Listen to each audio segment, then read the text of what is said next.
all of a sudden, out of nowhere, Donald Trump has said that he wants to fund NASA. He did so in a series of tweets, but the way in which he would like to do that is disastrous. Now, he would like to take money out of the Pell Grant system, which essentially gives disadvantaged youth an opportunity to go to college, and divert those funds toward NASA. Now, under a budget amendment sent to Congress, the administration would use an additional $1.9 billion in surplus Pell Grant money to fund other budget priorities, including an infusion of new cash for NASA so that we could return to space in a big way, Trump tweeted. Okay, God damn it. So I want to get into the nitty gritty of the Pell Grant system and why there is a surplus to begin with, because it looks like, oh, well, if there's a surplus, they don't need that money. Not true, we'll do a deep dive in a second. But first, I just want to make a statement about all these wealthy people who are now obsessed with space exploration. This is my assumption, but I would argue that they're obsessed with it because they don't want to deal with climate change and they want to find ways, to colonize Mars. I don't know what they're planning on doing. Yeah, no. You think Trump, out of all people, cares about space exploration? You think he cares about NASA? No, he's a child. I think Trump's a little different, but he's different, all right. Yeah, well.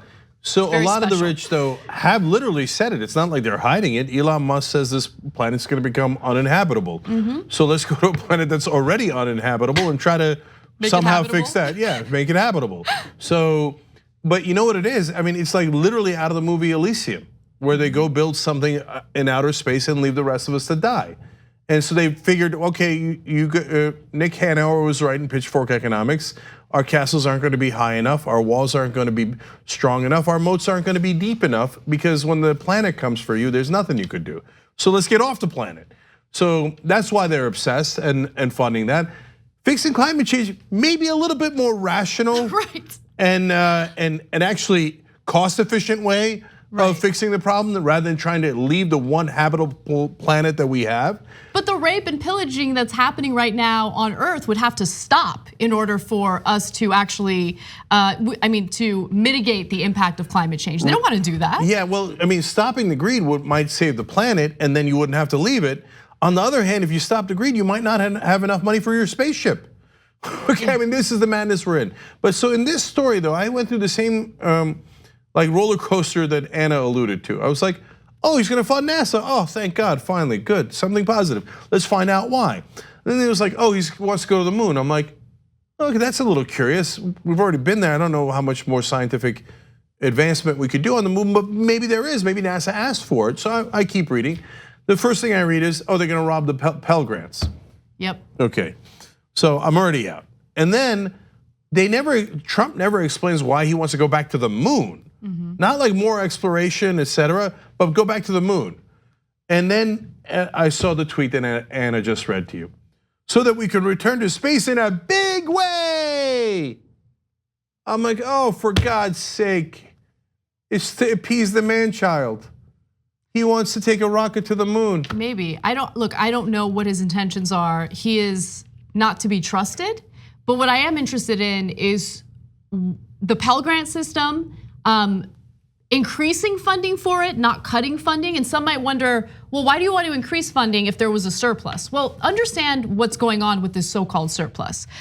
So to give you more details, according to the Washington Post, and this drove me crazy because they didn't explain it at all. We had to do our own digging.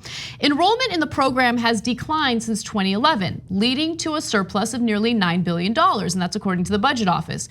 The administration had originally proposed $2 billion of that surplus to fund other spending. The new request brings that total to $3.9 billion, which the OMB described as similar to its request in the 2018 budget. Okay, first of all, if you want to fund programs like NASA, a good way of doing that is to reverse the giant tax cuts on the wealthy, which will cost this country nearly $2 trillion over the course of 1 decade. Secondly, the reason why there's a so-called surplus is because there are more and more Americans, more and more students who are realizing, I don't have the money to go to college. I just don't, and I can't go to college because Pell Grants simply do not cover nearly as much as they used to when it comes to college tuition. We all know that college tuition has really skyrocketed, but funding for Pell Grants has not. So, according to the United Negro College Fund, in 2015, the maximum Pell Grant award was $5,730, less than 1/3 of the average cost of attending college, the lowest share in the history of the Pell Grant program. The results are devastating, it continues. It is estimated that in the last decade alone, between 1.4 million and 2.4 million students who were academically prepared for college discovered that their bachelor's degrees were financially out of reach because of inadequate Pell Grant assistance. So if you're making a decision as to whether or not you should go to college, and you're looking at this tiny amount of money that the federal government is willing to give you in the form of a grant so you can go to college, I mean, you do a cost benefit analysis, and as you can see from the numbers, more and more students are like, it's just not worth it, I can't go into this kind of debt. This is how they redistribute wealth to the top. So they reduce the amount of money available to you to go to school, and then they do giant tax cuts like Trump did, which gives $1.9 trillion. The overwhelming majority of which went to the rich. And then they go, oh, sorry, there's no money left for you.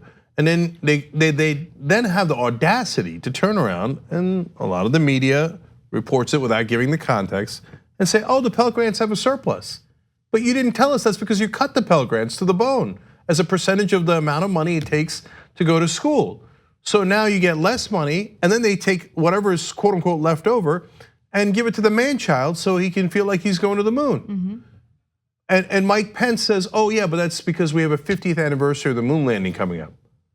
So what? Yeah, 100%, so what? I couldn't, it's not that I couldn't care less, but that doesn't give you an excuse to take money away from the Pell Grant program. Now, to be fair, this is something that Congress would have to vote on, and considering that the House of Representatives is controlled by Democrats, it's unlikely that they would vote in favor of this type of redistribution. But it is important to understand where Trump's head is at and what the administration wants to do. They want to continue hurting those who are economically disadvantaged. They want to continue robbing them of opportunities to better themselves and work their way up the economic ladder. And they want to, divert this money to nonsense.